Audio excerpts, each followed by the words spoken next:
Welcome to today's edition of the Rush 24/7 podcast. And greetings, my friends, and welcome. Great to have you here. Rush Limbaugh, back at it, behind the golden EIB microphone, looking forward. We're chatting with you today. The telephone number is 800-282-2882. If you want to send an email, lrushmo@eibnet.us. lrushmo, eibnet.us. So I guess this is a new normal now, folks. It never ends. We have related, perhaps coordinated terror attacks. No question about them. Terror attacks. Terror attacks launched by Islamist supremacists.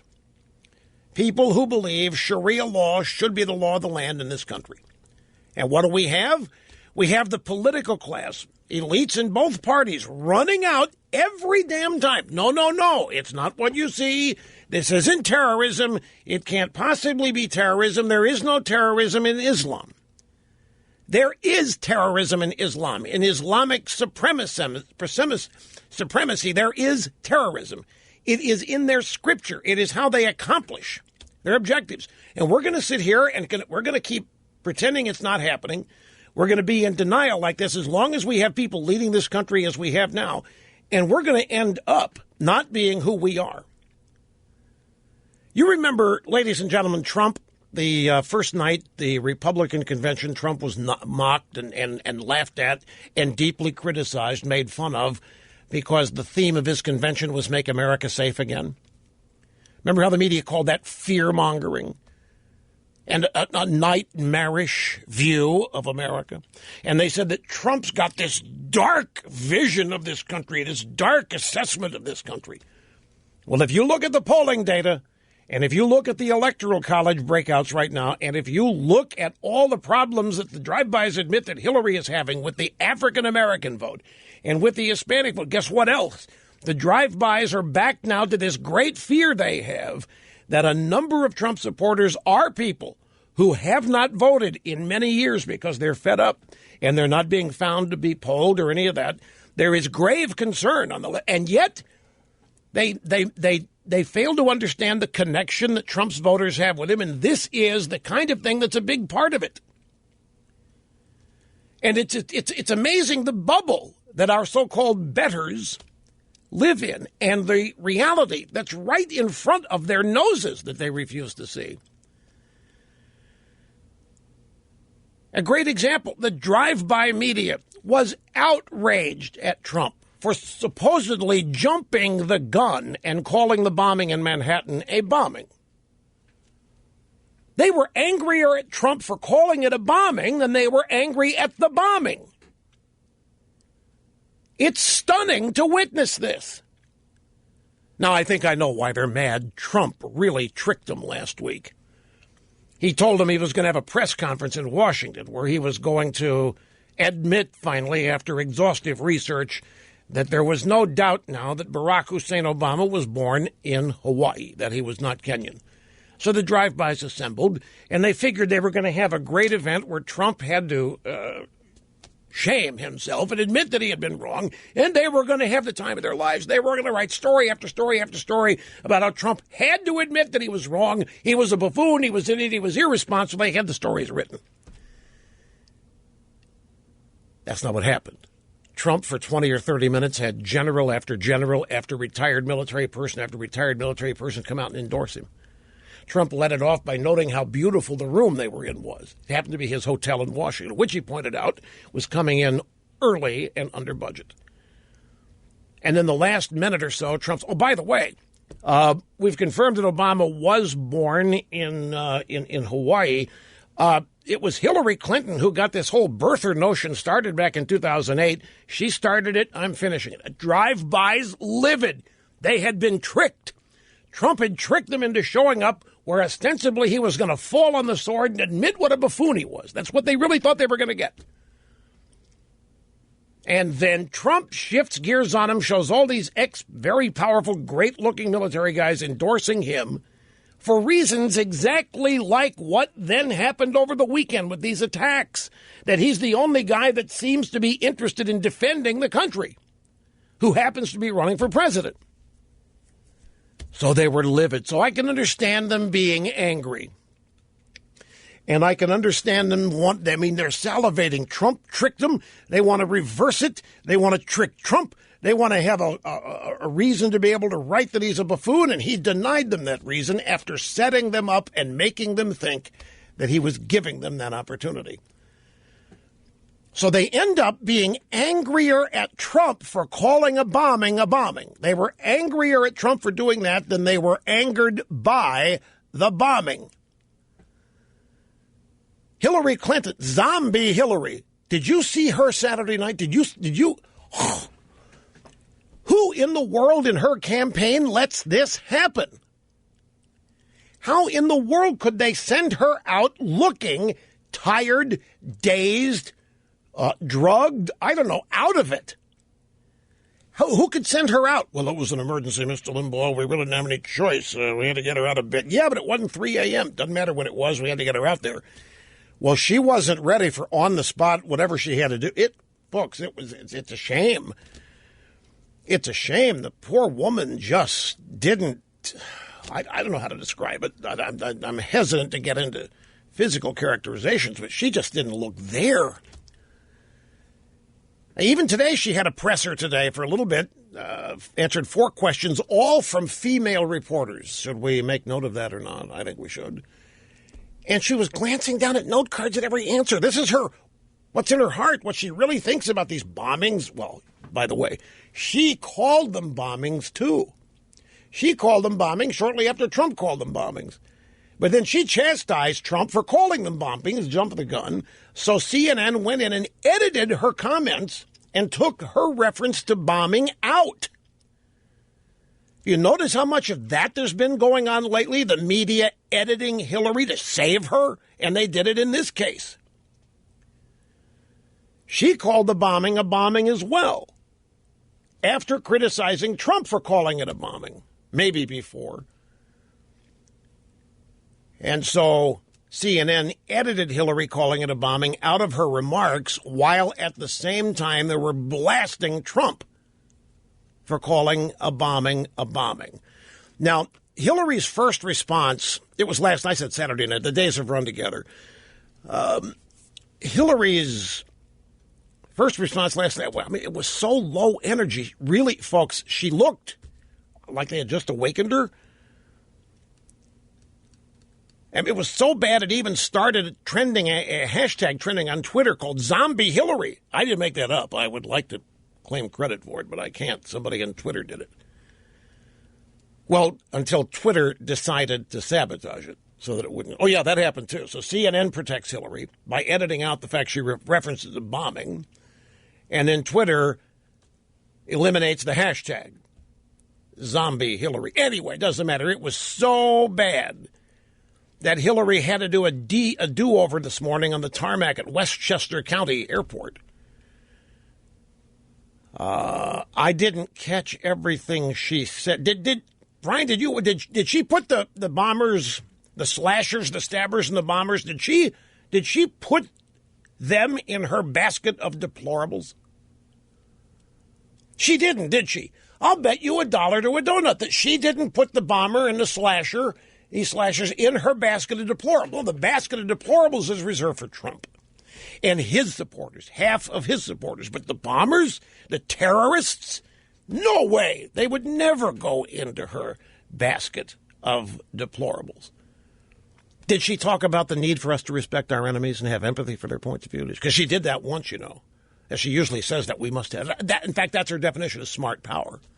Her definition of smart diplomacy, smart defense, whatever, is to empathize. You doubt me? Don't doubt me. It was December 3rd, 2014. Quote, "This is what we call smart power." Well, this is what we call smart power. And she went on like that, saying, "Using every possible tool and partner to advance peace and security, leaving no one on the sidelines, showing respect even for one's enemies, trying to understand that insofar as psychologically possible, empathize with their perspective." So here's Hillary wanting to empathize with the bombers, wanting to empathize with the slashers, wanting to empathize with the militant Islamic terrorists.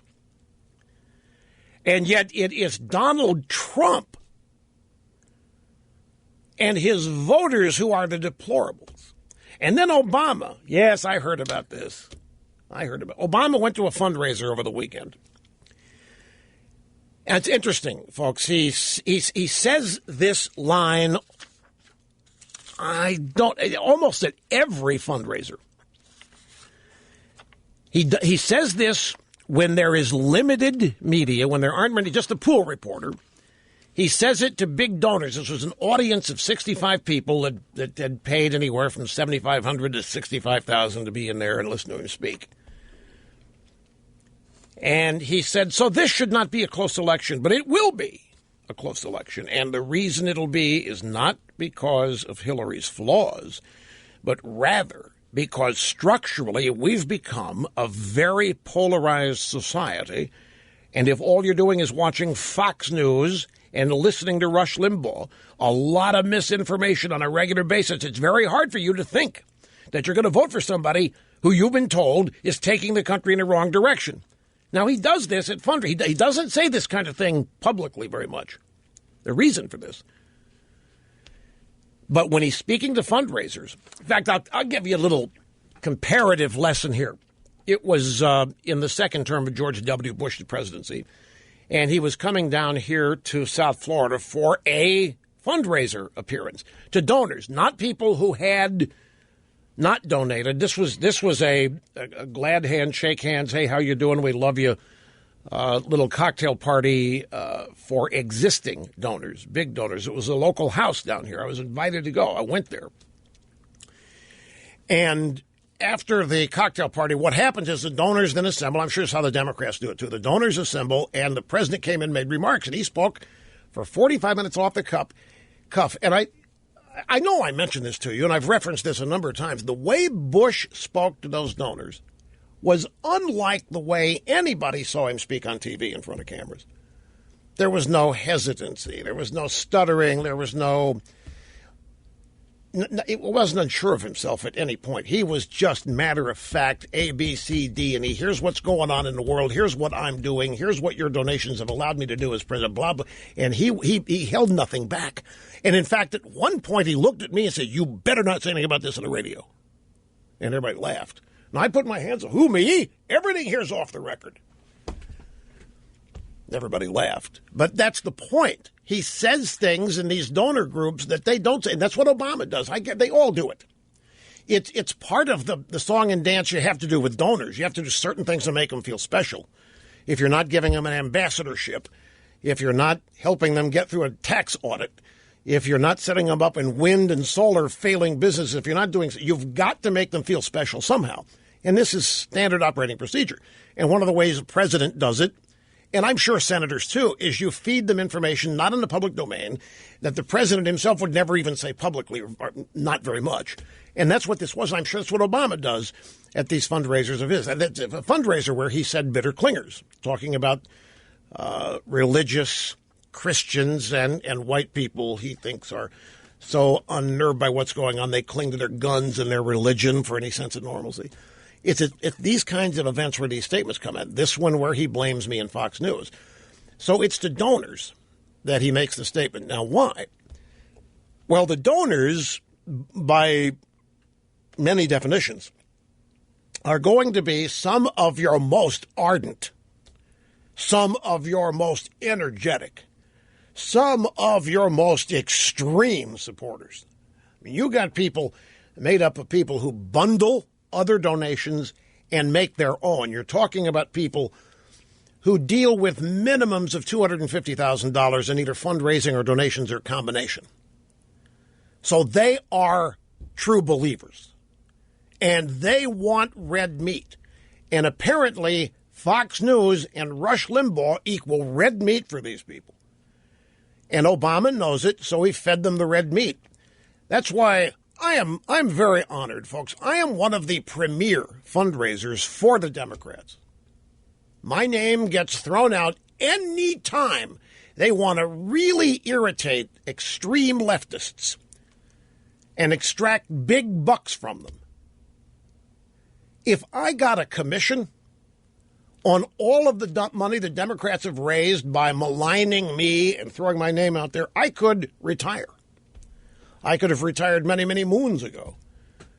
Now, he doesn't say this kind of stuff in public, and the reason he doesn't say it in public is because why are you mentioning Fox and Limbaugh? You're just elevating them. You're just making them even more important. You're just admitting that you can't control them. That's why he doesn't say this stuff in public. But the small donor groups who will give even more money and write even bigger checks because they have been conditioned to think the real enemy in America is me and Fox News.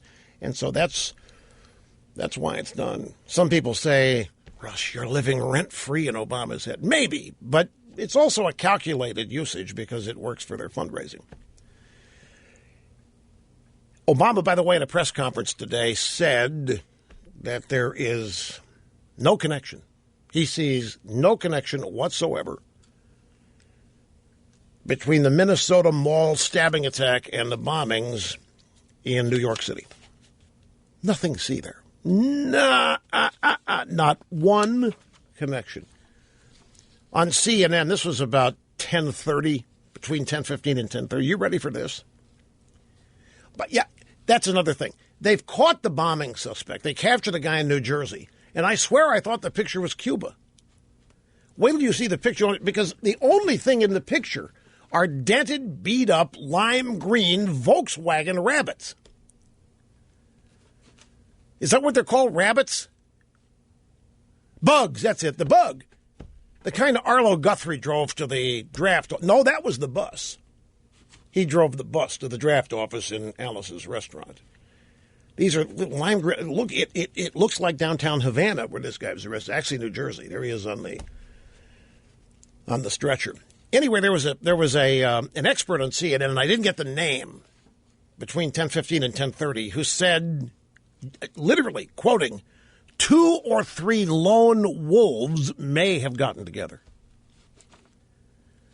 You know, the Infobay banker, what happened? What happened? Well, don't worry about it. It's nothing but lone wolves. 2 or 3 of them may have gotten together. How do lone wolves get together? Okay, so the president is blaming me and Fox News for Hillary's low polling numbers, not blaming her. And but he is blaming sexism. American sexism, or I should say sexism in America, is actually holding Hillary back as well. And then Hillary is blaming Trump for domestic terrorism. I have that right?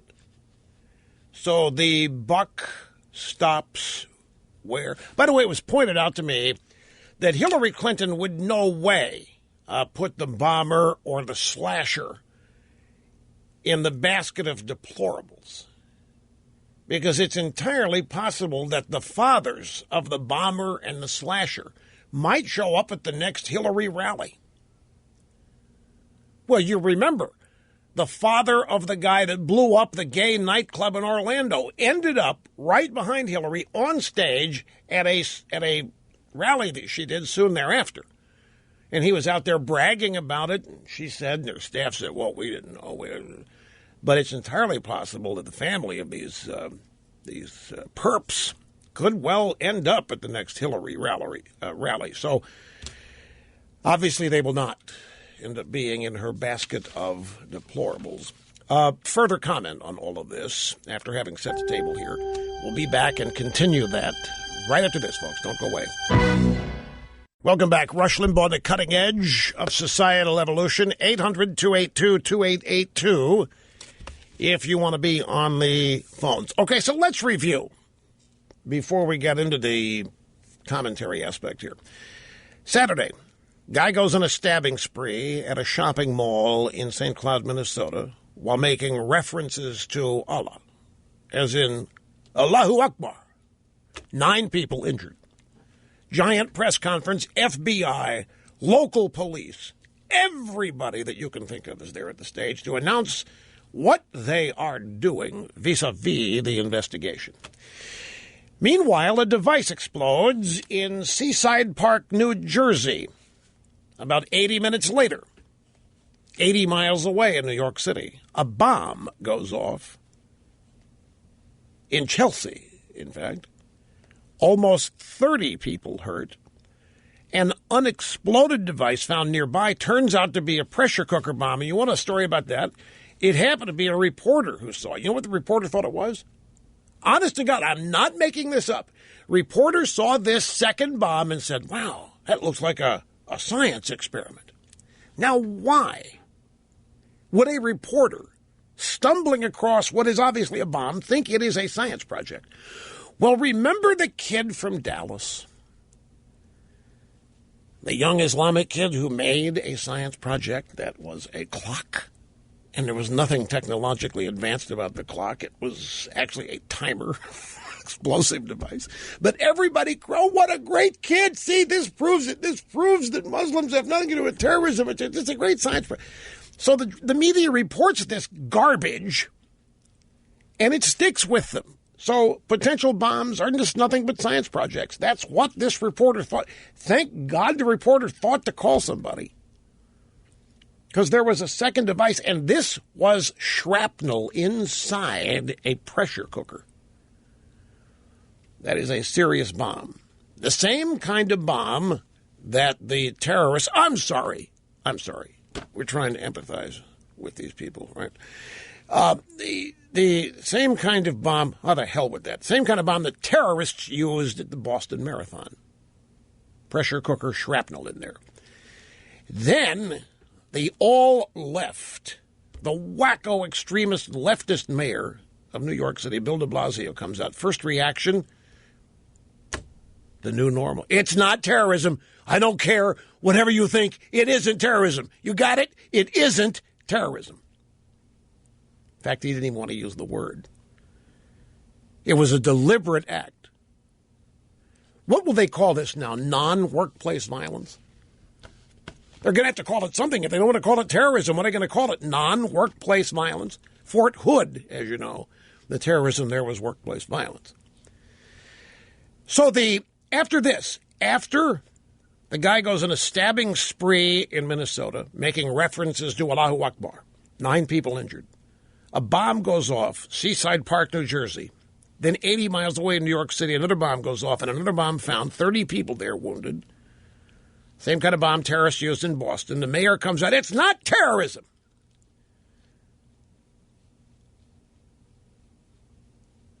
It was a deliberate act, he said, but it wasn't terrorism. The drive-by media then immediately turned their fury on Donald Trump. Because Donald Trump called it a bombing. He jumped the gun. He said it was a bombing before anybody really knew. Well, he said it was a bombing before the official investigation had concluded that it was a bomb. No. Bad no. That is profiling. That is politically incorrect. You're not supposed to say what everybody knows. You're not supposed to identify what everybody knows. You're not supposed to call terrorism terrorism. So they turn their fury on Trump for being irresponsible, proving, they say, that Trump is unfit for office. Why, he called a bomb, and we can't have somebody like that in the White House. That poses such a great threat to our population and the populations of the world. To have a president who sees a bomb and calls it a bomb, can't have that. They turn their fury. Hey, not trying to be funny, folks, but you can't help it. That's exactly what happened. And Hillary also called it a bombing, and then she criticized Trump for calling it a bombing after she herself did, and CNN edited her saying that.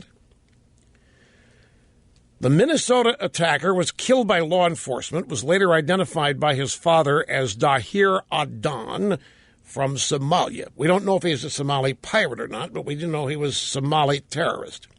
After the stabbing attack, ISIS claimed that this guy was one of their soldiers. So at the press conference the next day, the FBI said they're investigating the multiple stabbings by an Islamic guy making references to Allah, claimed by ISIS as a soldier, as a possible act of terrorism. They're not sure.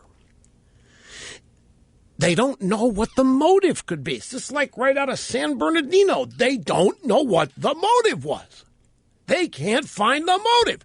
They're looking hard. They're overturning every rock. They are interviewing anybody that might know anything. They, God bless them, cannot come up with a motive. And until they can come up with a motive, they can't say that what happened this weekend was terrorism.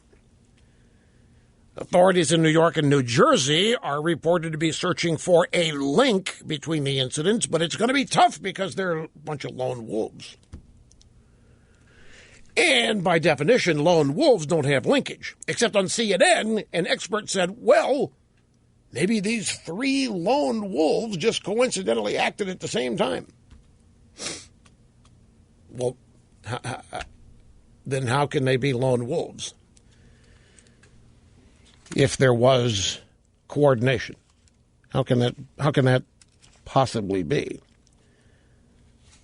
But that's what they say. That's their story. Expert on CNN, 2 or 3 lone wolves may have gotten together. That's the exact quote. 2 or 3 lone wolves may have gotten together. So, Minnesota, New York, authorities, New Jersey, authorities reported to be searching for a link between the incidents.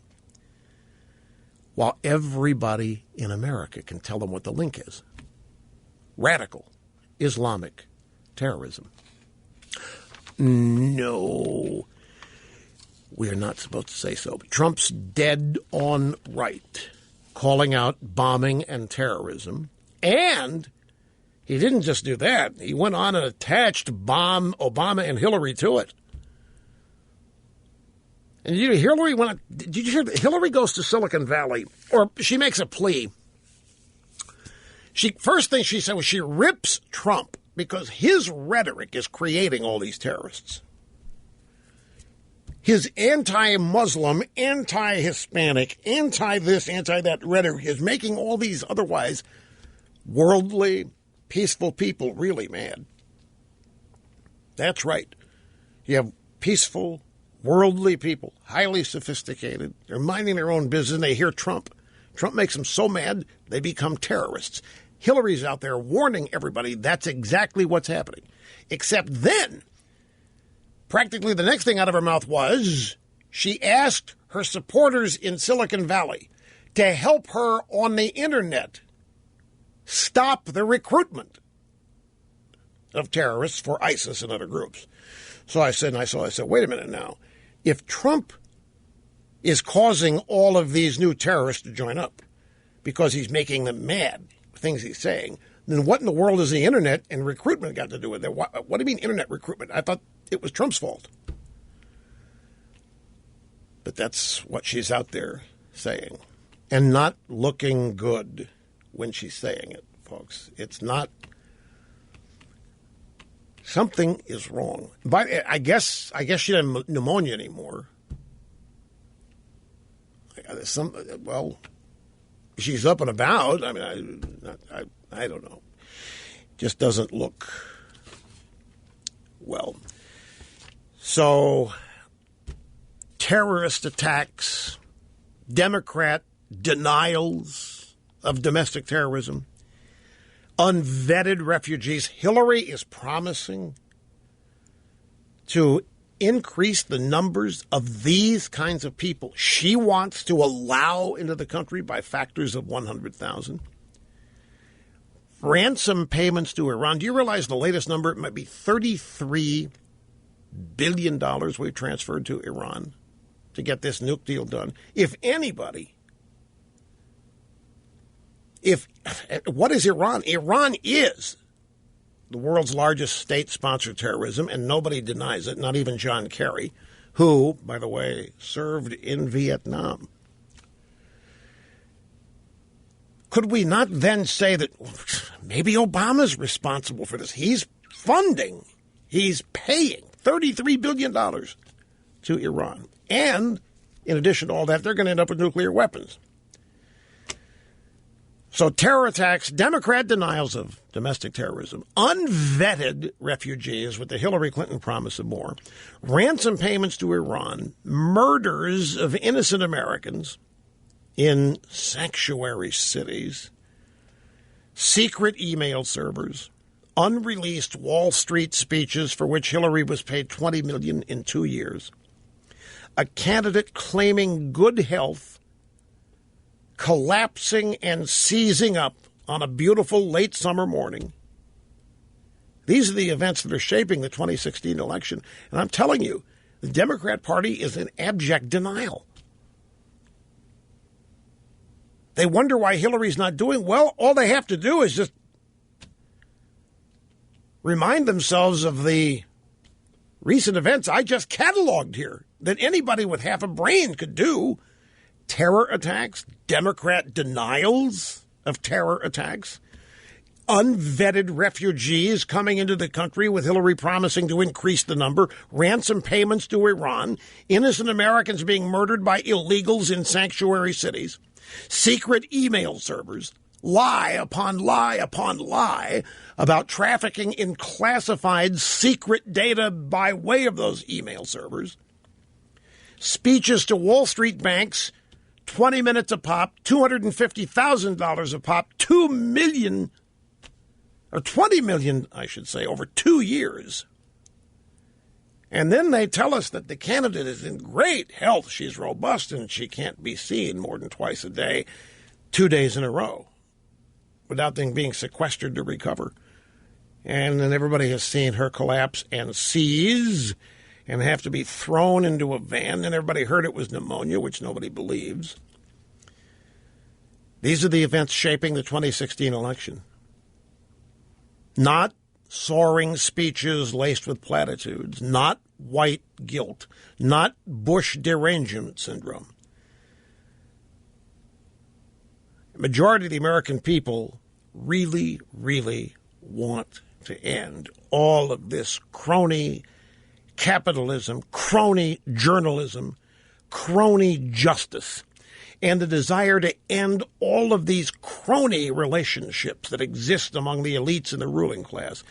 That desire is more powerful than Hillary's marketing campaign and her ad campaign, inspired by elitist condescension and financed by backroom bribery. Mrs. Clinton, by the way, there's a story in the stack here, and I'm loaded today, about her ads are not working. And it's one of the first times in the American electoral history, recent history, that negative ads are not working. And the experts are scratching their heads. Negative ads always work. They always define your opponent. They always work, except they're not working for Hillary. She's running, admittedly, some devastating ads about Trump, but it isn't working. You boil it down, Americans are sick and tired of sick and tired politicians. They're sick and tired of being sick and tired of sick and tired politicians like Hillary, who tell us we didn't build what we built, who tell us we are the problem in America. It is Washingtonians who have built the mess. Confidence in what they have built is at an all-time low. Confidence that they can fix what they broke, that's at an all-time low. Hillary Clinton's just on the wrong side of recent history. She is a champion of the problems Americans want fixed. I'm serious. Hillary Clinton's on the wrong side of history. You know, it's amazing, too. I was thinking about this the other day. Here's Hillary Clinton in essentially in line for 30 years for this election, which was supposed to be hers in 2008. That's an important factor never to forget. 30 years. And I look at Hillary Clinton now, and I actually see a woman who time has passed by. It's a very, very challenging thing for people as they age to, you got to do one of two things if you're in politics or public life of any kind, as you age. Because young people, the first they tune out of and pay no attention to, other than members of their family, and even then, is the elderly. It's not fair. I think young people ought to spend more time with older people. They know much more. They have much more wisdom. They've lived longer. There's so much to learn, but it's just not the way of the world.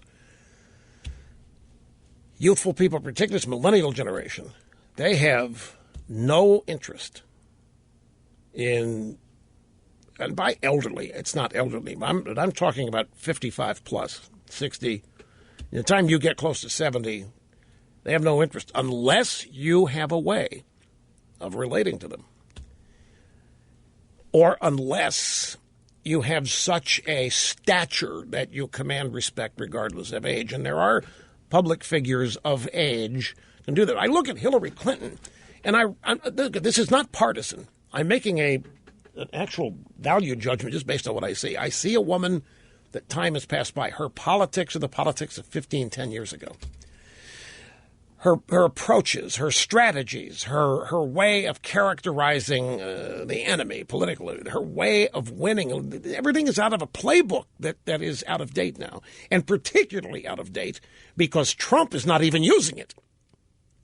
Because he's an outsider. He doesn't know about how to get elected as a Republican or Democrat in America playbook that's published, but not for you or me to buy, by the establishment. It just seems like she's a dinosaur in a whole lot of ways. And Trump is older than she is, but he is in no way perceived that way. And there are reasons why. Anyway, I will expand on this, as I know it's just whetted your whistle for more. It really is the truth. Hillary Clinton now, I think, is on the wrong side of recent history. Not so recent history.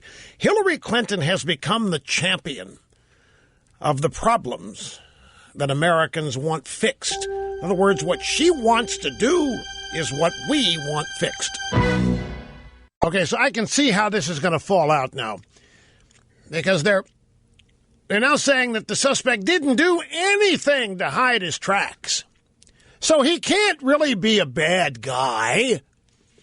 And if he's not really a bad guy, why isn't he a bad guy? Let me tell you what's going to happen. There's a Daily Mail story, an article in the UK Daily Mail, that the bomber, Rahami, is suing everybody he knows for discrimination because he's a Muslim.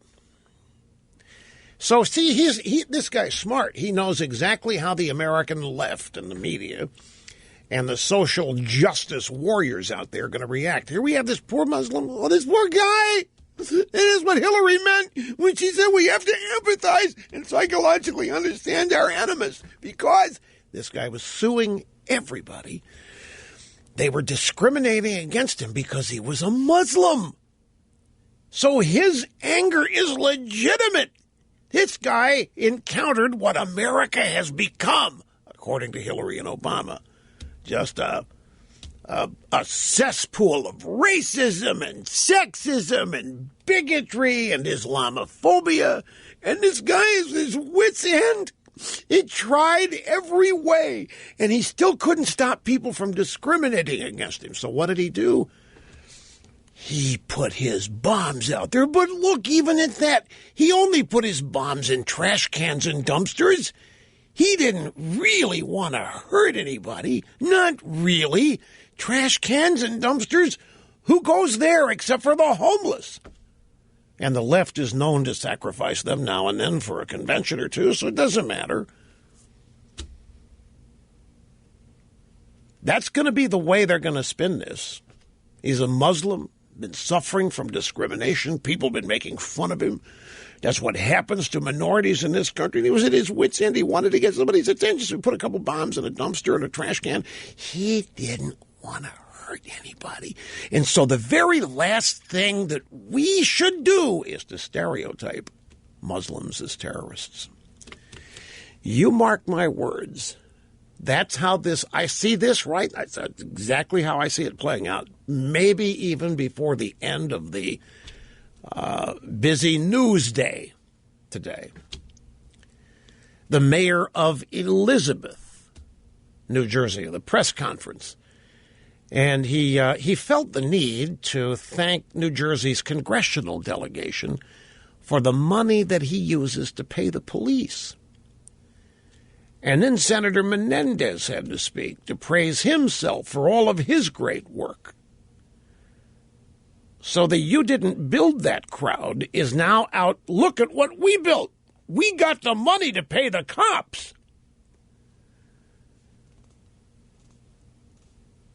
Boston Herald. What could they have in common? Terrorist suspect underwent shocking change after Afghanistan trip. Oh, here comes more, folks. From the Boston Herald. A man who described himself as a childhood friend of Rahami, the bomber, told the Herald the suspect had made a life-changing trip to Afghanistan 2 years ago. At one point, he left to go to Afghanistan. 2 years ago, he came back, popped up out of nowhere, and he was a real religious guy, said a friend. And it was shocking. I'm trying to understand what's going on. I've never seen him like this before. He came back radicalized. He was just fine. He was your average, ordinary, peace-loving American Muslim. And then he went to Afghanistan. And why did he go to Afghanistan? Because the United States is there making a mess of everything. And we're there because of Bush, not Obama, don't forget. So because we can't keep ourselves out of the world, because we can't mind our own business, because we're trying to take over the world, this guy felt the need to go to Afghanistan, and he got radicalized over there. And he came back and started blowing up trash cans and dumpsters and stuff. Now, according to the UK Daily Mail, the bomber is suing the local police in Elizabeth, New Jersey for discrimination against him because he's a Muslim.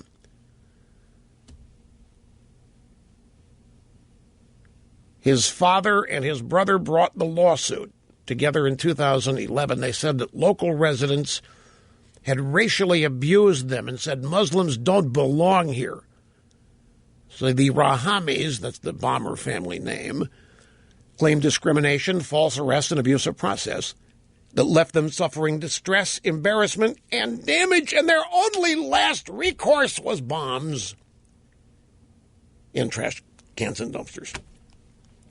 I can see this falling out this way. You watch, folks. It's going to be something like this. We are going to end up, as a country, responsible for this. We had a nice, peace-loving, typical American Muslim enjoying the fruits of life in America. And the hatred and the racism and the sexism and the homophobia and the bigotry and the Islamophobia. This man had taken all he could. He had reached his limit. Filed lawsuits against anybody he had ever met anywhere for discrimination. Yep, it won't be long. You watch and see. And then Hillary Clinton's poll numbers will continue to stagnate. And Trump's numbers will continue to go up, and the ruling class will scratch it. What in the world is going on here? They totally disconnected in their bubble. And the more phony excuses and the more efforts they come up with to defend these terrorists, which is what the left does, you realize that's their instinctive reaction?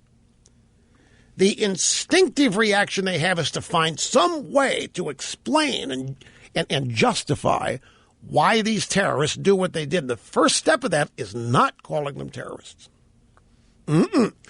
They are not terrorists because there is no terror in Islam.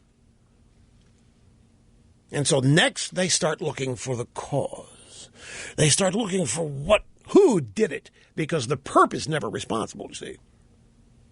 No victim is ever responsible, and this guy is going to end up being portrayed as a victim of the most evil aspects of our nation.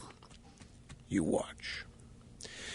My good friend Andy McCarthy has just posted a piece at National Review Online called Willful Blindness in Real Time.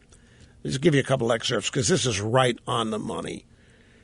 In the all too familiar pattern, things are going boom, Americans are under attack, and the American political class is playing the See No Jihad minuet. In a rational world where our highest imperative would be to understand the threat that confronts us, rather than to find the least offensive way of describing it, it would be patently, undeniably obvious that we are targets of international terrorism fueled by Islamic supremacist ideology. Nevertheless, the political class can only bring itself to say this kicking and screaming if there is no other plausible alternative. And that's because Islamic supremacism is a mainstream interpretation of Islam. As a result, Were we to utter the plain truth, the political class has convinced itself that we would be condemning all of Islam, meaning all Muslims, notwithstanding that not one sensible claims Islamic supremacism, and no one sensibly complains that Islamic supremacism is the only way of interpreting Islam. And in fact, the jihadist battalions kill more Muslims than non-Muslims. See, point is, when you say that there is an ideology of Islamic supremacism within Islam, the detractors, you can't say that. You can't tar and feather all of Islam. We're not. Mr. McCarthy's not. Islamic supremacism is a mainstream interpretation of Islam, notwithstanding that no one sensible claims Islamic supremacism is the only way of interpreting Islam. There are many other interpretations, but Islamic supremacist Sharia law is mainstream. It's not a bunch of extreme kooks, is the point. It is the mainstream of Islam. Speaking forthrightly would also undermine a fiction the political class believes is essential to social cohesion. The notion, repeated by Obama and Hillary often, that Islam is part of the fabric of American life, as native in our history as apple pie and Judeo-Christian culture. And by the way, they do. Obama and Hillary and the Democrat Party attempt to get away with saying that every opportunity they get. And everybody knows it isn't true. Everybody knows it's BS. Islam is not part of the fabric of American life, doesn't date back to the founding, not as apple pie and Chevrolet and Judeo-Christian culture. Islam, this is Mr. McCarthy writing, and he's made a career of it now. Islam is an alien belief system as far as the United States is concerned. Now, just because it's alien doesn't make it bad, per se. But there's nothing in common with Sharia law. There's no way you can take the U.S. Constitution and have Sharia get in bed with it and end up with something the same or better. It's not possible. That's what is meant by it's alien to our way of life. It's dramatically alien, in fact, Sharia compared to the Constitution. Our society is a melting pot, and many things alien to it have blended their way in, and it has made us more vibrant and dynamic and innovative and successful. Though not everything alien is benign and welcome. I mean, he's just trying to explain his usage of the word alien here. That's a way of rejecting this claim that Islam is as American as apple pie and jihad. It's not true, but they try to convince, and of course they're having success making young, duped millennials believe this kind of tripe. Nothing is more alien and hostile to our society than Islamic supremacism, which at its core is Sharia supremacism. Now, because we are trapped in a politically correct fantasy world in which terrorism has nothing to do with Islam, and in which Islam is innately American, that is a fantasy world. Well, the political class can never admit that obvious jihadist attacks, like those in New York, New Jersey, Minnesota, are international terrorism. They can never admit that. They have to be lone wolves radicalized by some outside force like Donald Trump or Fox News or Rush Limbaugh, you name it. We are in a state of such self-parody that this weekend it somehow became intemperate and unpresidential to conclude that attempts to detonate bombs were in fact bombings. That's how deluded some in our leadership are. That is a self-parody. And the playbook has become so tired. Nothing can be considered terrorism, even a mass casualty attack, with the objective of intimidating a civilian population or government. Nothing can be considered terrorism unless and until there is convincing evidence connecting it to a known terror organization, usually ISIS or Al-Qaeda.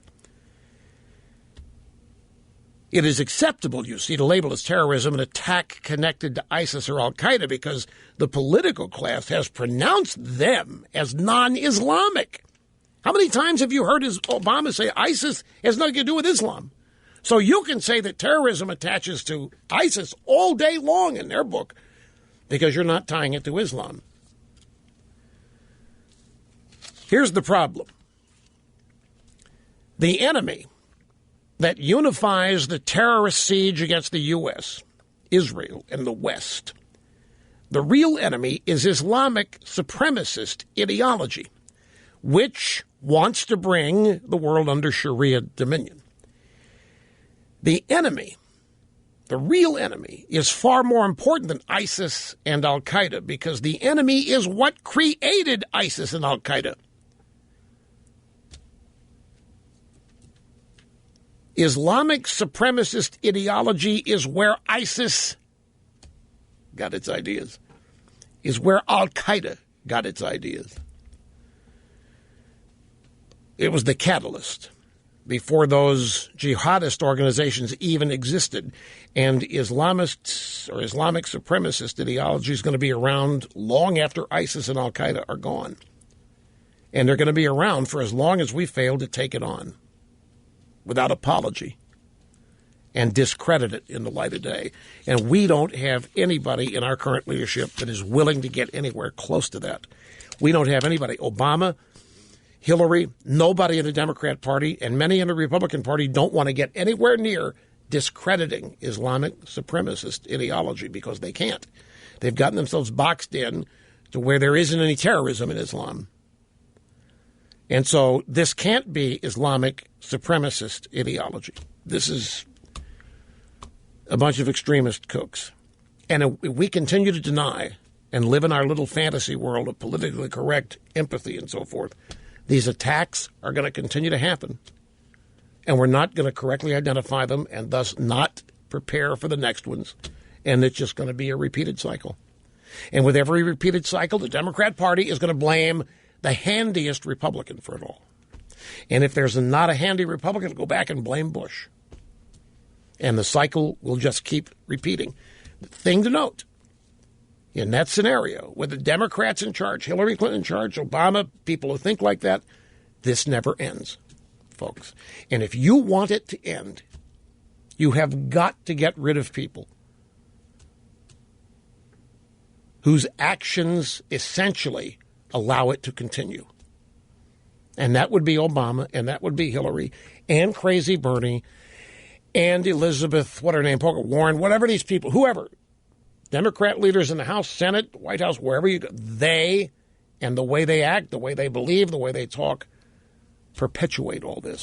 It will never be fixed. It will never be solved with people like that running this country.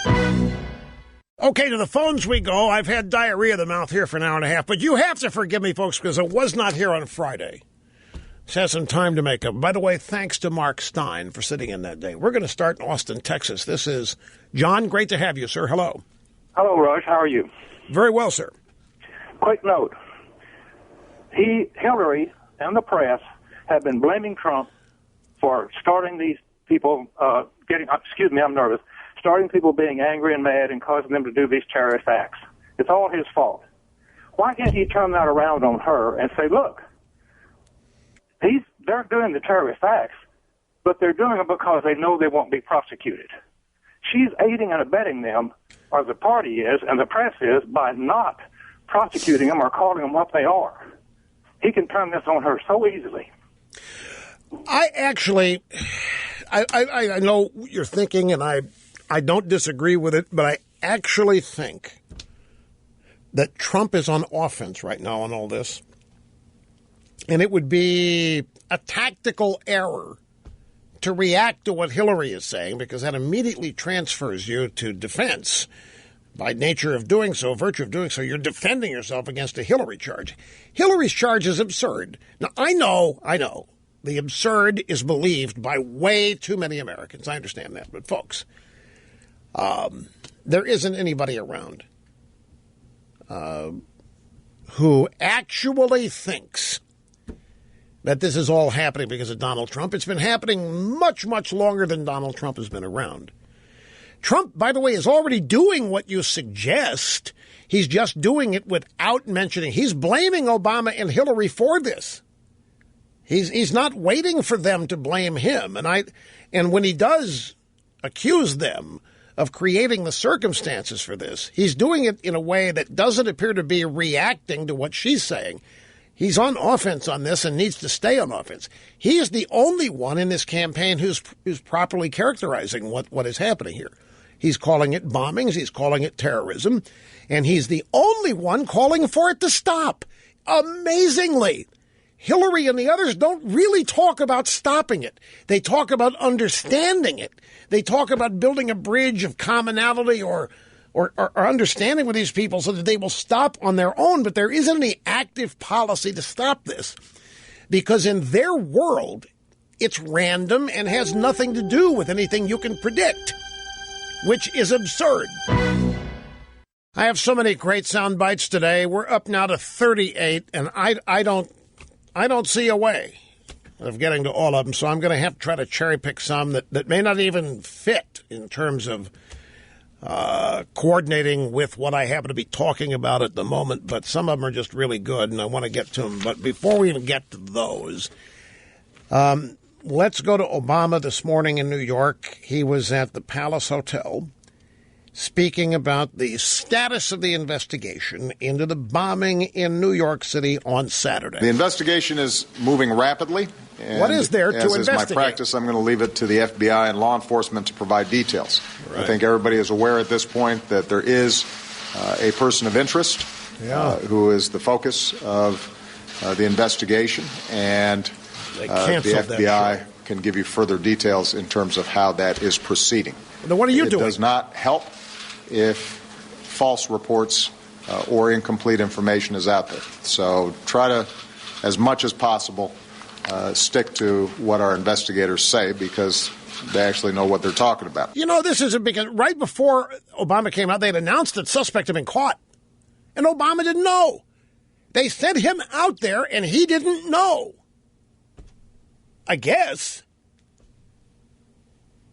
It's like the people sending Hillary Clinton out last night in her zombie getup. I don't understand how that could happen. Somebody on the staff had to say, you know what? Written statement time. This isn't gonna fly. I mean, zombie hashtags on Twitter. Anyway, here's the next bite. Then we got one from Hillary coming up. We will continue to lead the global coalition in the fight to destroy ISIL. How's that working out? Instigating a lot of people over the internet to carry out attacks. I thought it was video. We are going to continue to go after them. Mm-hmm. We're going to take out their leaders. We're going to take out their infrastructure. When? They are continuing to lose ground in Iraq and in Syria. Is that right? We've been hearing this for 8 years, 6 years, whatever. We've been hearing it. We're taking out their leaders. We're taking out everybody. We continue to gain ground. Really? Doesn't jibe, folks. Does it feel like they're losing to you? Does it feel like these people are losing? We're still in Syria. It's still a hellhole. The Middle East is still on fire. We have these attacks here. Does it feel like they are losing to you? I guess they're losing as profoundly as our economy is growing, right? According to Obama. Okay, Hillary in Philadelphia at a campaign event just this afternoon. We are facing a candidate with a long history. Wait a minute. Of racial... Hold it a second. Are you sure this is the right bite? She's speaking about terrorism in this bite. You sure that's the right bite? It is. It's the right. I thought she was going, holy smoke. Hillary Clinton she, at a campaign rally, was going to address the terrorism. Here, start this from the beginning again. We are facing a candidate with a long history of racial discrimination in his businesses. What? Who retweets white supremacists, who led the birther movement to delegitimize our first black president, and he's still lying about it today. He refuses to apologize to President Obama, his family, and the American people. We have to stand up to this hate. We cannot let it go on. Did you hear that? She spent more time. That was a 10-minute press conference. She spent more time in her 10-minute presser attacking Trump and blaming him and his words for terrorism than she did attacking and calling out the real terrorism. Folks, I think they're down to nothing. I don't want to get overconfident here, but I mentioned, I think things have passed her by. I really think she's living in the 90s. I've said this before. I think she's caught up in the 90s. I think she does everything as if it were the 90s, politically, strategically, advertising buys, the way she thinks, the way she gets the message out. It's all just rooted back in the 90s. She has not advanced. This is no different than what she has said about any. It's no different than calling out the right-wing conspiracy for her husband doinking Lewinsky. Or what's the word Colin Powell used? Dicking, right. She blamed her right-wing. You didn't hear that, Rachel? You just heard that for the first time now? Oh, yeah, Colin Powell said, yeah. And her husband is still prostitutes at home in Chappaqua. Colin Powell said that. Anyhow, she's just caught in a time warp here.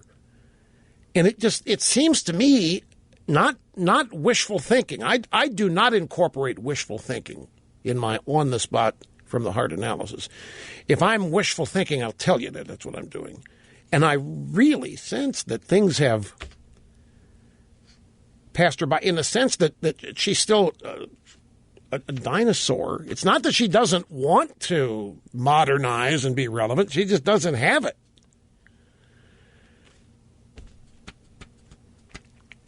Anyway, she spends all this time attacking Trump, not attacking the terrorists. And then there's this. This is an AP story. Members of the Congressional Black Caucasians on Friday called Donald Trump a disgusting fraud and demanded that he apologize to Obama for this birther stuff. So here's how. So they've got talking points going. And in the midst of a terror attack, so they wrote there. You know what this is like? This is like a football coach. You create a game plan during the week for your big game on Sunday. The team you're playing comes out and does things totally differently than what you thought they were going to do, meaning you have to shift your game plan on the fly, but the coach doesn't know how. So the coach sticks with his original game plan, which is guaranteed to be wrong, unsuitable, and destined to lose because he can't adapt to the changes the opposing team has made. That's what I think that's where the Democrats are right now. Now, that's not to say that they're still formidable, folks. There's still enough people born and bred Democrats that vote that way no matter what. So don't misread me here. But it just is another opportunity.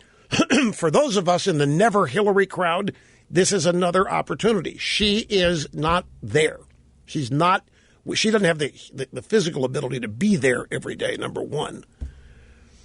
But they don't know how to deal with the Trump game plan. They've never seen it, number one. They can't plan for it, A, they've never seen it.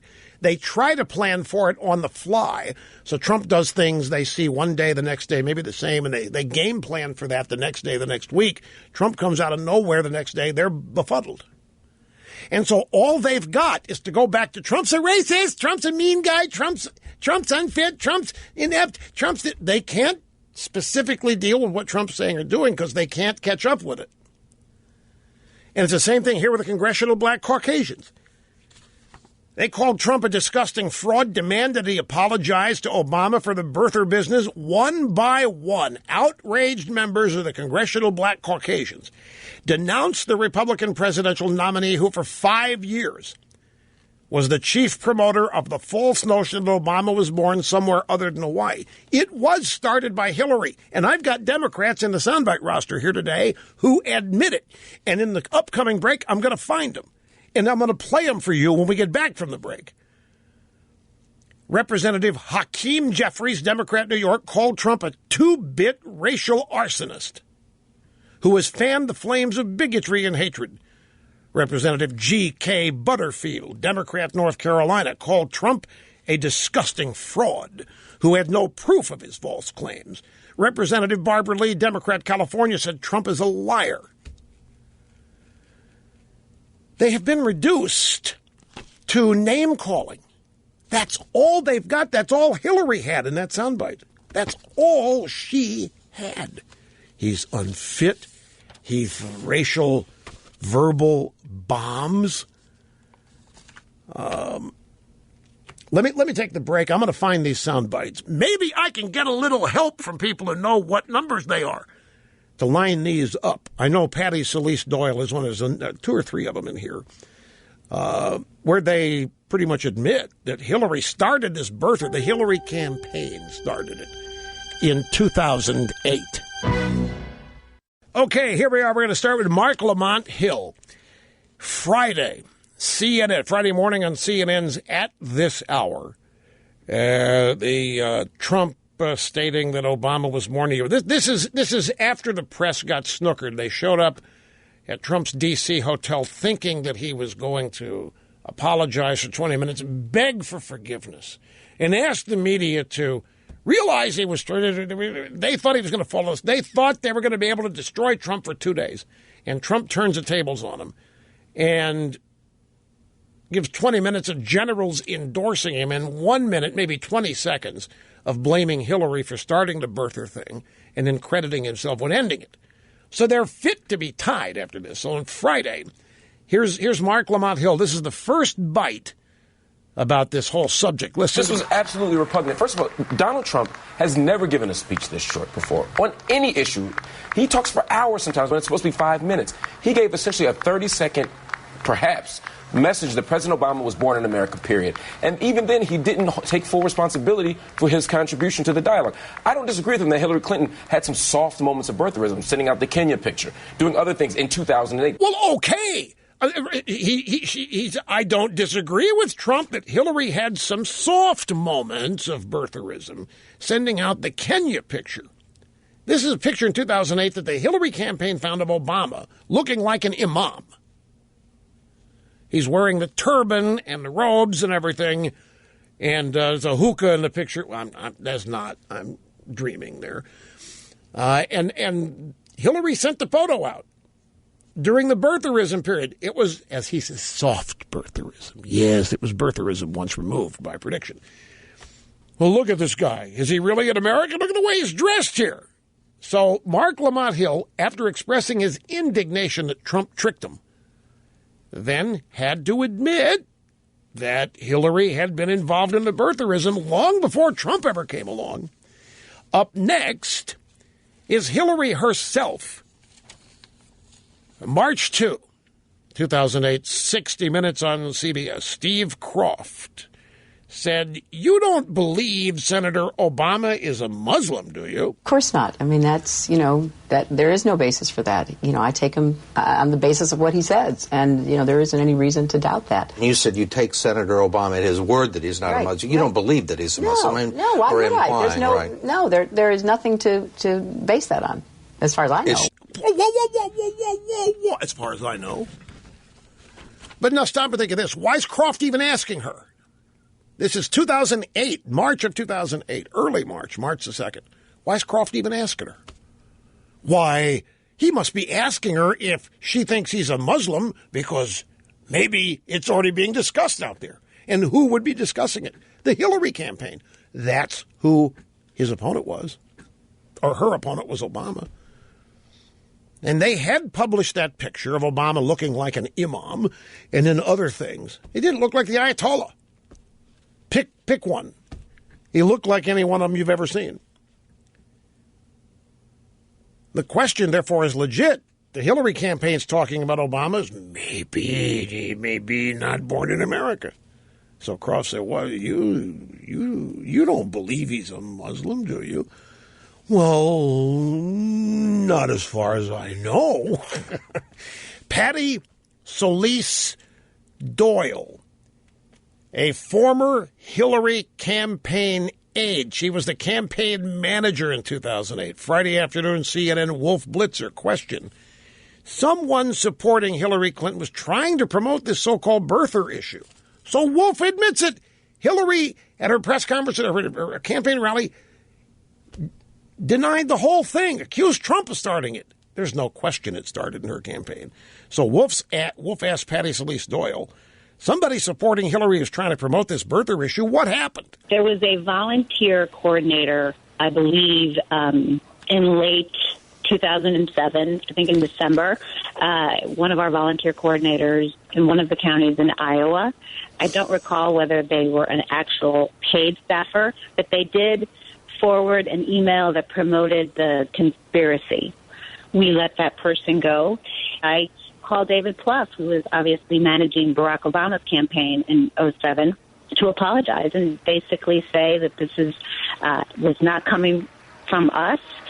It was a rogue volunteer coordinator, and this was not the kind of campaign we wanted to run. And David very graciously accepted my apology. Well, okay, fine, but it did get stated, and it did come from somebody in the campaign, rogue or not, and Patty Celeste Doyle found it necessary to apologize for it, and yet Trump is the guy who started it? Remember now, this is 2008. Now, here's Hillary again. February 26, 2008, Cincinnati. Also broadcast live on PMS, NBC. Brian Williams, the moderator. Senator Clinton, a photo went out on the Drudge Report website today. And I furnished them, by the way. I was there when the photo was taken, showing Senator Obama in the native garb of a nation he was visiting, as you've done in a host country on a trip overseas. Matt Drudge on his website said it came from a source inside the Clinton campaign. Can you say unequivocally here tonight that it did not? Well, so far as I know, it did not. And I certainly know nothing about it and have made clear that that's not the kind of behavior that I condone or expect from the people working in my campaign. But we have no evidence where it came from. So I think that it's clear what I would do if it were someone in my campaign, as I have in the past, asking people to leave my campaign if they do things that I disagree with. Senator Obama, your response. I take Senator Clinton at her word that she knew nothing about the photo, so I think that's something that we can set aside. Okay, I'll set her aside because she's made a fool of herself already. She's never a prayer here. They're going to choose me. They're not going to choose her. She's a dinosaur. I'm not worried about it. That's what that means. But there was somebody in her campaign. She claims she didn't know. She's probably doing yoga when the rogue employee sent out the picture. That picture really upset a lot of people. Obama looking like an imam. And who got it out there? That picture of Obama looking like an imam, like an ayatollah, that picture was put out there by the Clinton campaign. Rogue member or not, it was put out there by the Clinton campaign. So all of this rigmarole that Trump started this, it is not true. And in fact, you know, McClatchy News had a story this weekend that the person who was really pushing it was her close buddy, Sidney Blumenthal. Blumenthal! The guy she wanted to hire, and Obama said no because he was too mean to Obama at some point. Blumenthal, Sidney Blumenthal was pushing this out there. I have no doubt about that either.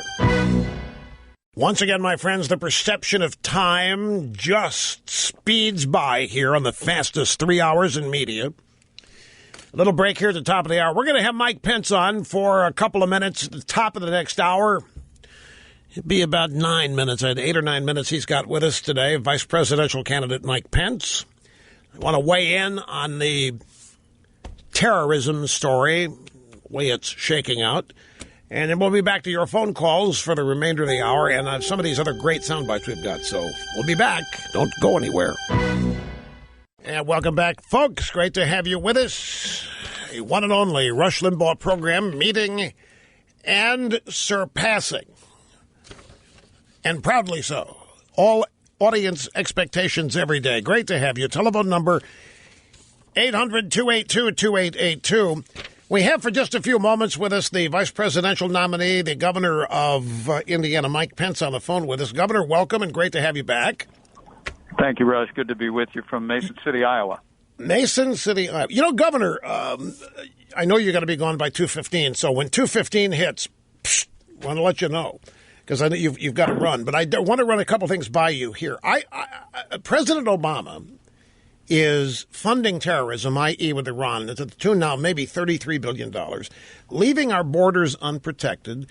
We are importing unvetted refugees, and the Democrat nominee wants to increase the number. I never would have thought that to be part of the responsibilities and obligations of an American commander-in-chief, but I also never would have thought that we would have had a candidate like Mrs. Clinton endorsing all of that.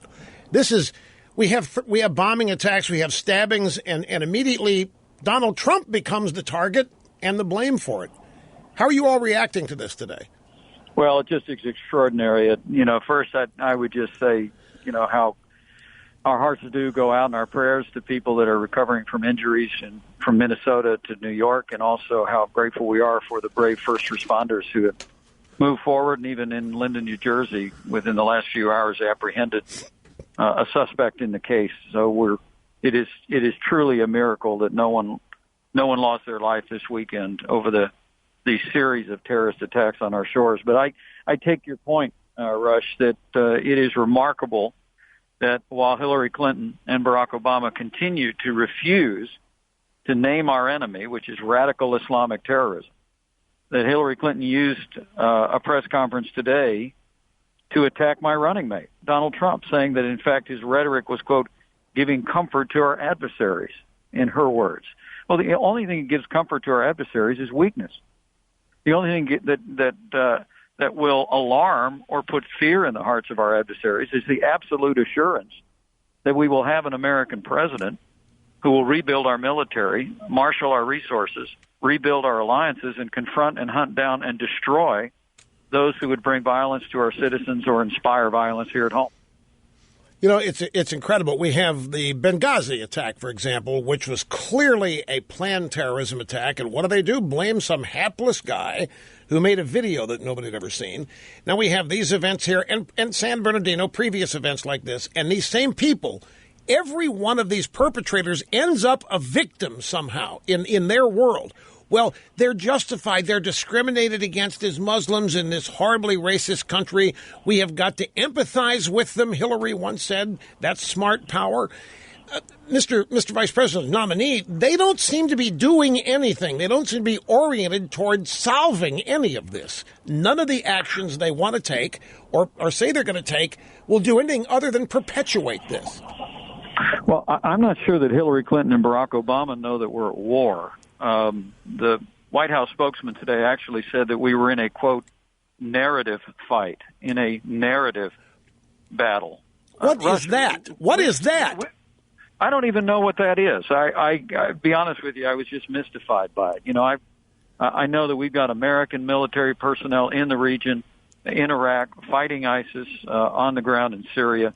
I mean, we're at war with the ISIS caliphate that sprang up because Hillary Clinton and Barack Obama precipitously withdrew all American forces from Iraq and created a vacuum of power that ISIS was able to overrun vast territories that our soldiers had won in Operation Iraqi Freedom. And yet from the beginning all the way through yesterday, the Hillary Clinton and her running mate, the president in January 2014 called ISIS the JV team, and yesterday Hillary Clinton's running mate, Senator Tim Kaine, said that we'd, quote, dramatically improved in the battle against ISIS in the last year. That was the morning after a soldier of the Islamic State stabbed 9 Americans in Minnesota in a mall. It just strikes me that the American people see through all of this. Oh, I think they do. Governor, these people do not. Here's the divide, and this is, I think, what explains your observations. Obama and Hillary, and dare I say most of the Democrat Party, they refuse to accept that there is terrorism in Islam. They refuse to believe that the Muslim religion has aspects of it that are oriented toward terror. They refuse to acknowledge the whole concept of Islamic supremacist ideology. They reject that as impossible. So what we have here are a bunch of lone wolves who obviously got together and decided to act on the same day in their world. It's nothing more than that. That's what I mean. We're no closer to solving it. Now they think this is a debate between the ISIS PR team and ours to create the winning narrative? I'll take your interpretation of it, Rush. I really don't understand what a narrative fight or a narrative battle is. We need new leadership in this country that will name our enemy. Well, Donald Trump laid out that brilliant speech in Youngstown, Ohio, to confront and defeat radical Islamic terrorism by rebuilding our military, renewing our alliances, including with moderate Arab nations, hunting down and destroying ISIS, and also setting aside this culture of political correctness that is tying the hands of law enforcement here at home. We've got a law enforcement officer who was shot today in New Jersey, taking down this terrorist suspect, and he's in our hearts and in our prayers as we speak. But the truth is that this culture of political correctness has tied the hands of law enforcement around this country, who are constantly walking on eggshells and not wanting to give offense to anyone. And all the while, we see these terrorists in our midst. I think Donald Trump knows the kind of leadership that we need at home and abroad.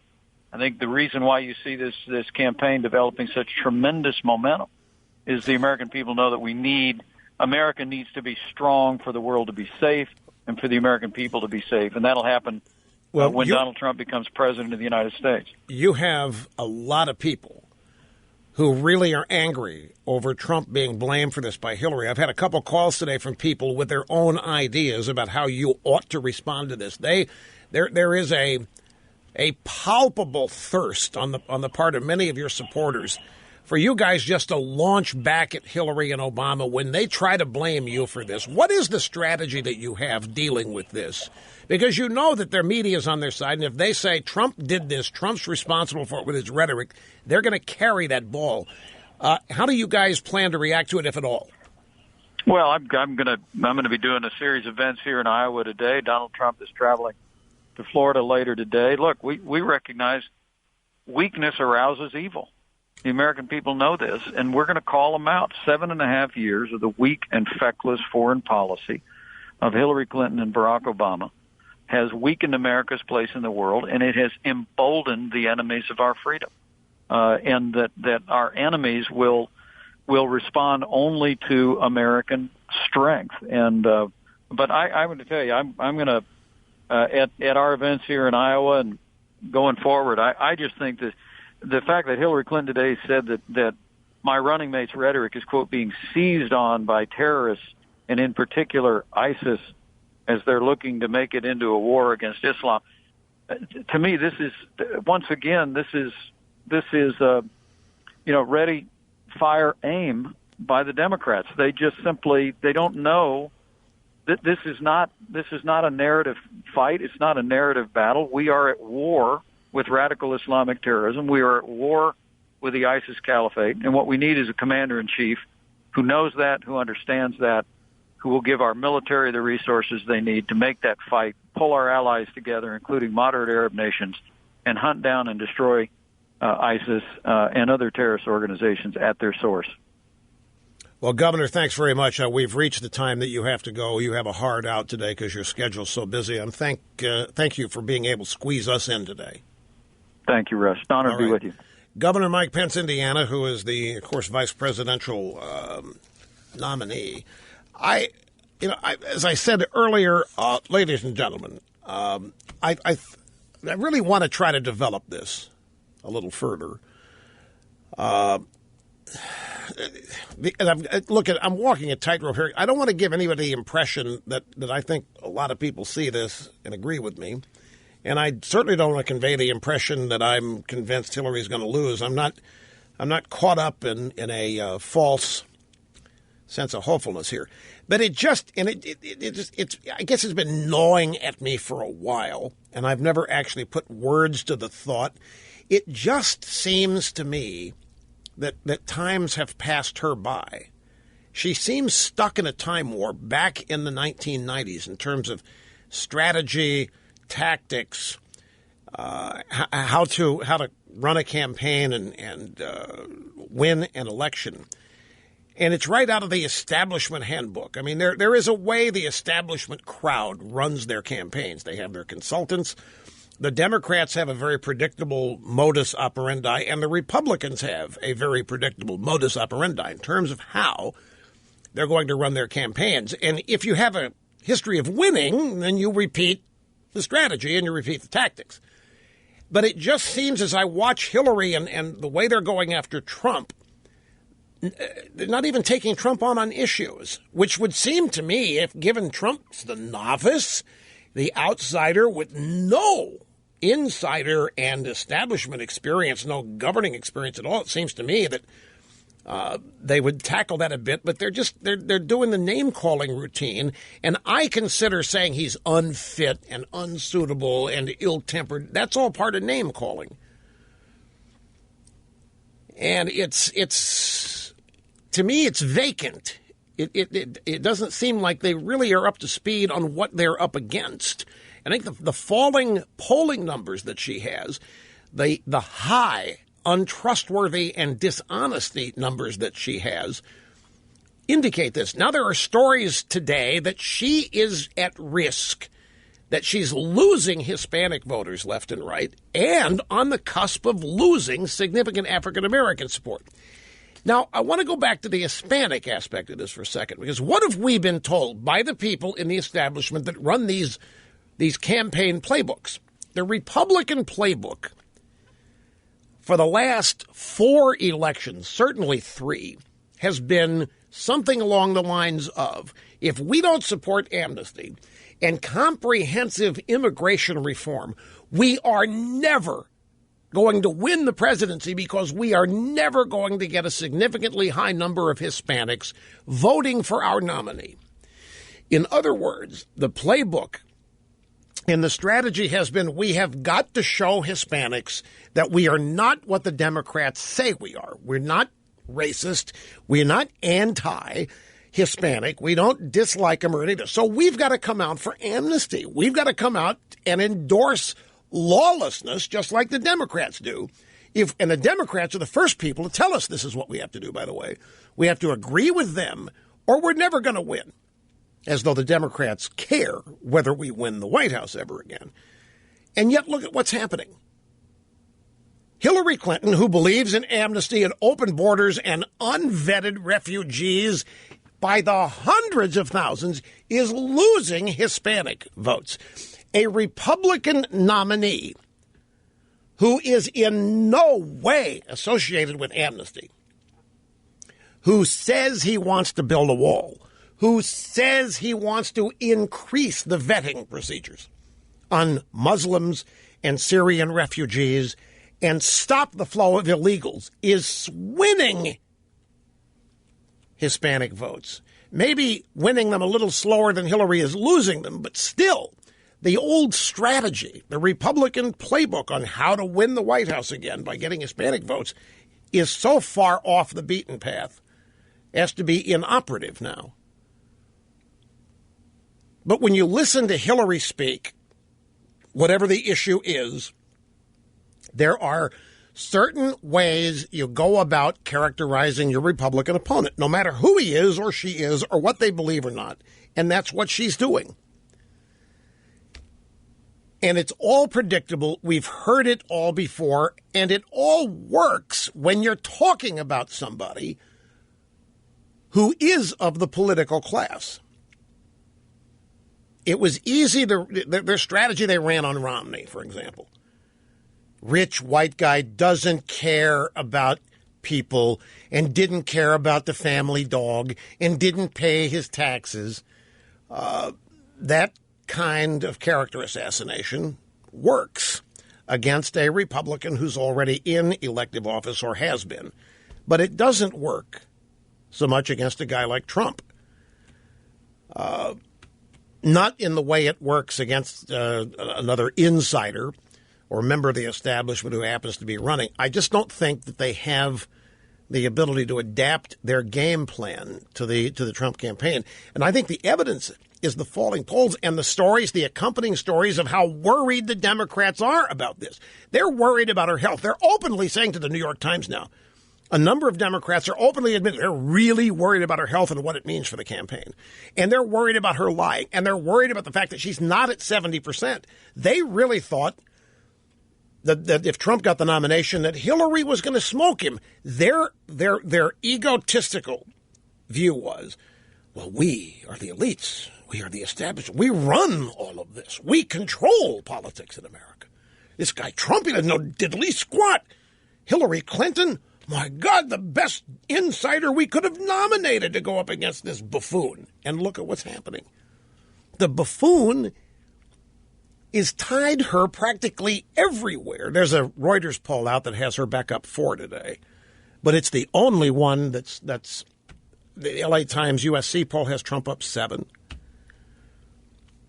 And now with these terror attacks over the weekend, and Mrs. Clinton with a predictable response, no, it's not terrorism. No, it's all Trump's fault. It's all the Republicans' fault. I mean, that's what I mean. It's all the Republicans' fault. And Trump, Romney, whoever, a terror attack happens, it's Bush's fault. It's Romney's fault. It's Trump's fault. It's Rush Limbaugh's. It's Fox News' fault. It's the vast right-wing conspiracy.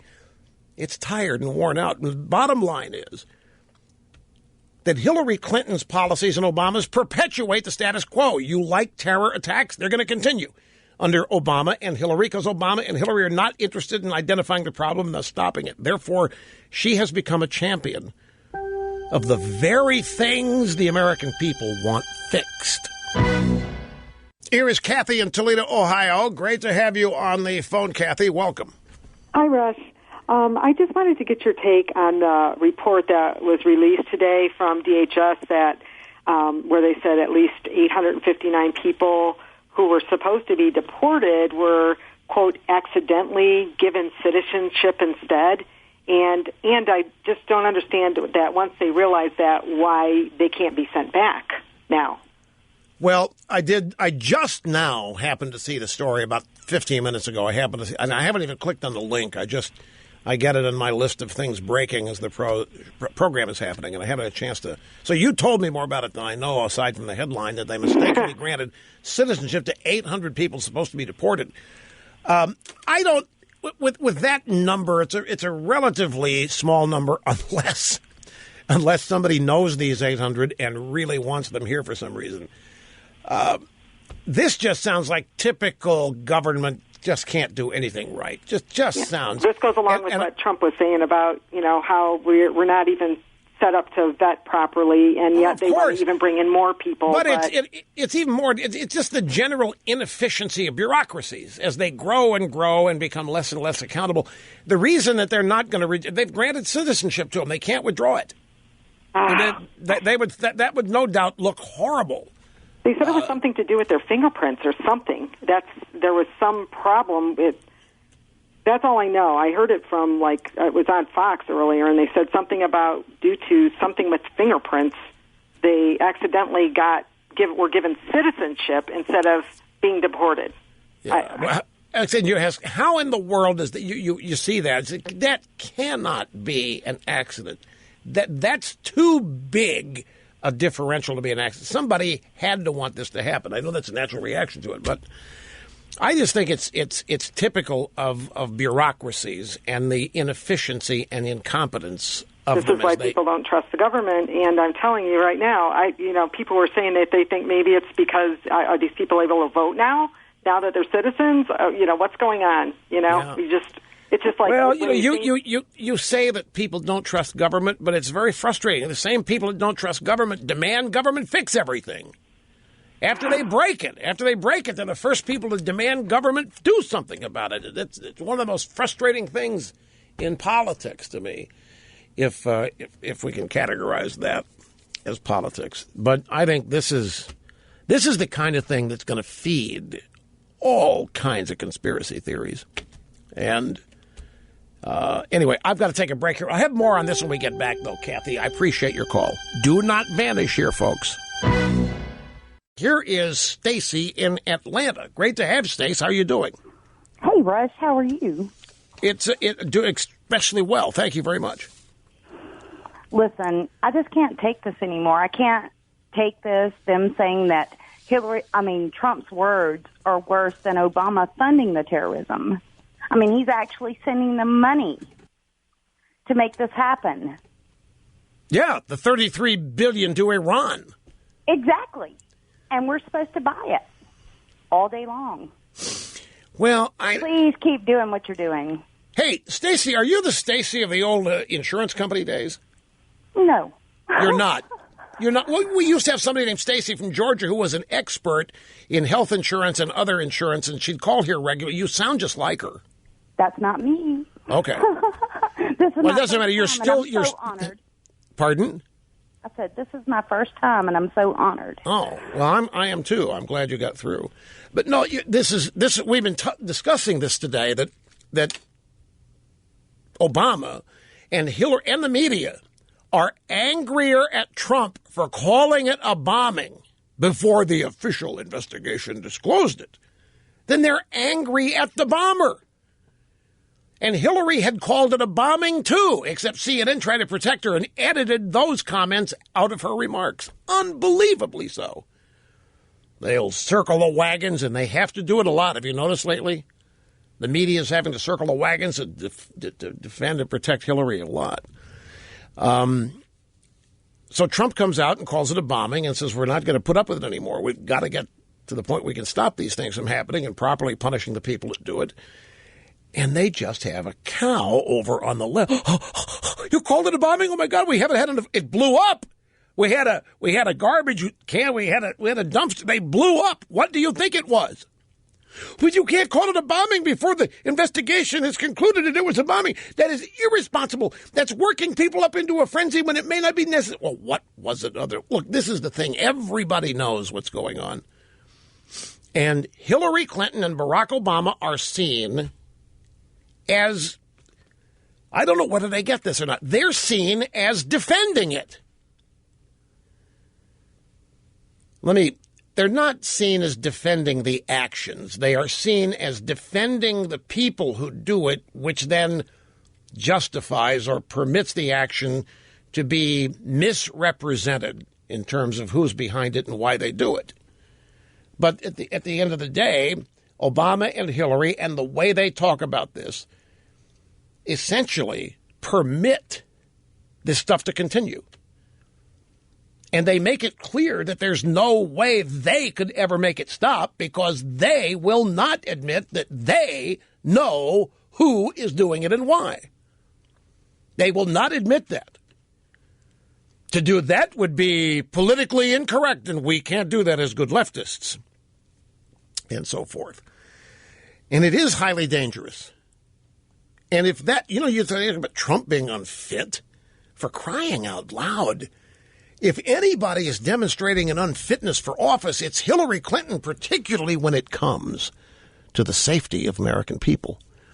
Talk to the people in Benghazi. She cared not a whit about helping them out. There was no additional security when they were under attack. No help was offered.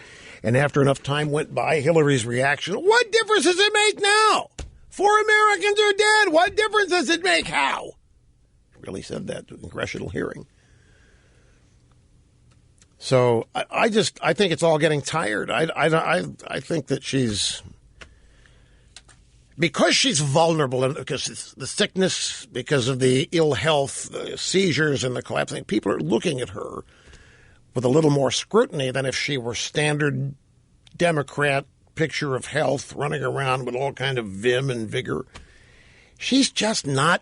She doesn't make and doesn't have a connection with people. And as such, all of her vulnerabilities end up being magnified. Because everybody has negative aspects, but many candidates benefit from people's willingness to overlook them if they have strength and competence and other characteristics that convey security and safety and confidence. She doesn't have any of that. She doesn't give people a reason to look past her vulnerabilities and her weaknesses, and so they focus on them. And I don't think she knows quite how to deal with it. Stacey, I appreciate the call. It's an honor that your first call to a show was this one, and we will be back. Stay with us.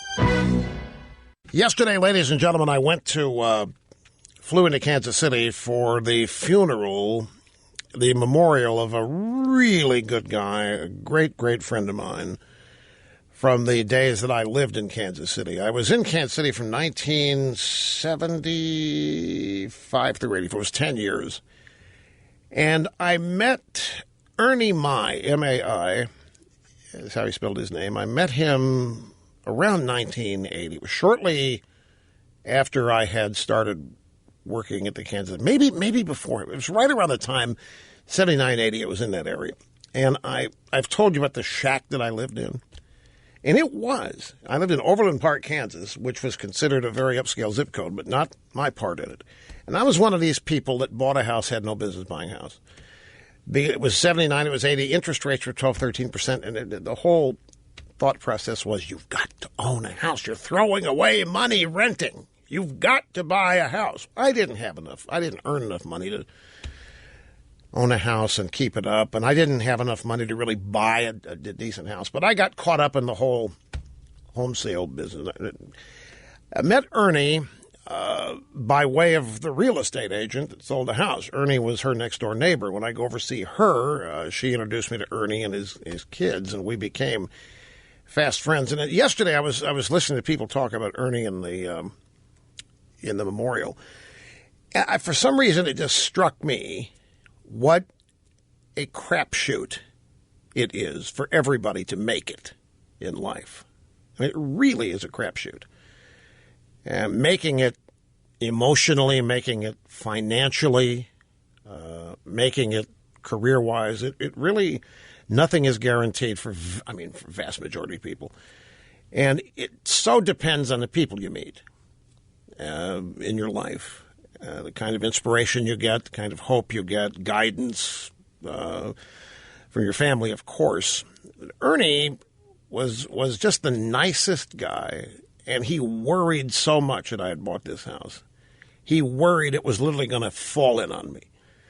And we'd have when they routinely in the winter you get 10 below nights in Kansas City. He would come over and look at the furnace.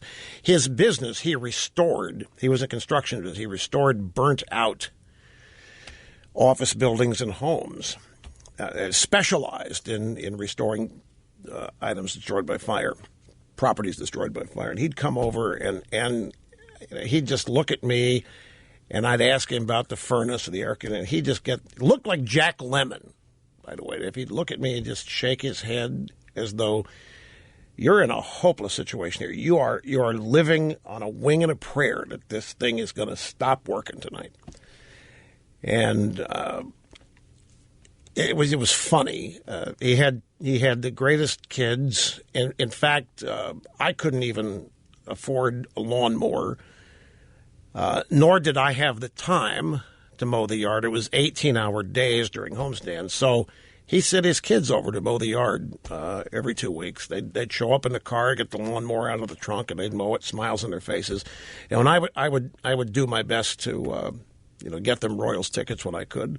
In fact, one of the oldest son, Dan, met his wife, their son just got married a week ago. You know, it was bittersweet. Their father dies. Dan's father dies a week later.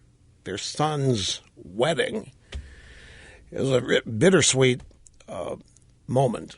But I was thinking about all this, the crapshoot that life is because when I was living in this shack, and folks, it was not like Obama's brother's hut. I don't want you to misunderstand, but I had no business being. I couldn't make the house payment and the MasterCard payment together in the month. They both came in the same 15-day period, and I couldn't make them both. So my MasterCard was always late, and I ended up losing it for a while because of it. Anyway, going over to Ernie's house was, even though my family was great, but going over to Ernie's house, being welcomed in there and hanging around over there was one of those crucially important aspects. It's possible. You can do it. I presented myself with a lot of obstacles to overcome by quitting college after a semester and behaving in business in ways that resulted in getting fired. Well, actually, I don't even got fired for insubordination once. It's just the nature of the business is you get fired radio. That Ernie lived to be 88, and he was just always smiling and laughing. It was set a great example for everybody. Everybody loved him, had tremendous friends, and it was just a shame. Everybody has to pass away, but he was important to a lot of people, and I couldn't let the day go by without mentioning how much love I had for their family and respect. They a lot of them get away, go out to Beaver Creek. Some on their way now, because it's been a bittersweet couple of weeks. I've been to Beaver Creek, but I used to be in Colorado. Vail and Eagle used to be a member of a golf club out there. Ego Springs, it was named. It's actually Eagle Springs. But he was just one of these unique people. We'd sit around and, for example, Ernie, he was a very successful guy, but there were still in the neighborhood. I was across the street and a couple neighborhoods away, but across the street, a couple neighborhoods away from Ernie, were the really big, monstrous mansions. And we'd sit out in his backyard and look over at them and wonder what the people who lived in them did. And I would say, Ernie, don't worry. Those people are in debt. You can't believe it. He said, the hell they are. They've got $500,000 an automobile in the driveway. And we'd chuckle and yuck it up and go driving through the neighborhood wondering what those people did. He later in life got interested in flying with the Oshkosh Air Show and was this in his element. But he had a nickname for everybody, too. But I am going to miss him a lot. His kids have become good friends as well. It happens when you get older, start losing people. Really, really good people. Anyway, I appreciate your indulging me for that. It's a couple of minutes. Quick timeout, and we'll be back and wrap this up right after that. Okay, I'm gonna pour through the soundbite roster here and see because there's stuff in here it's evergreen, meaning somewhat timeless. It'll work through tomorrow. Yeah, like ABC Roundtable scared to death of hidden Trump vote. This is a big deal. There are 3 or 4 sound bites here today. And we were the first to bring this up, calling your attention to it, a comment made by Robert Costa of the Washington Post. The drive-bys are now getting very, very worried that there's a whole lot of people that have not voted in years that are registering Republican because they want to vote for Trump. And they're not really being found in the polls. They're getting very, very worried about a lot of things on the Hillary side. So we'll have all that and much more tomorrow.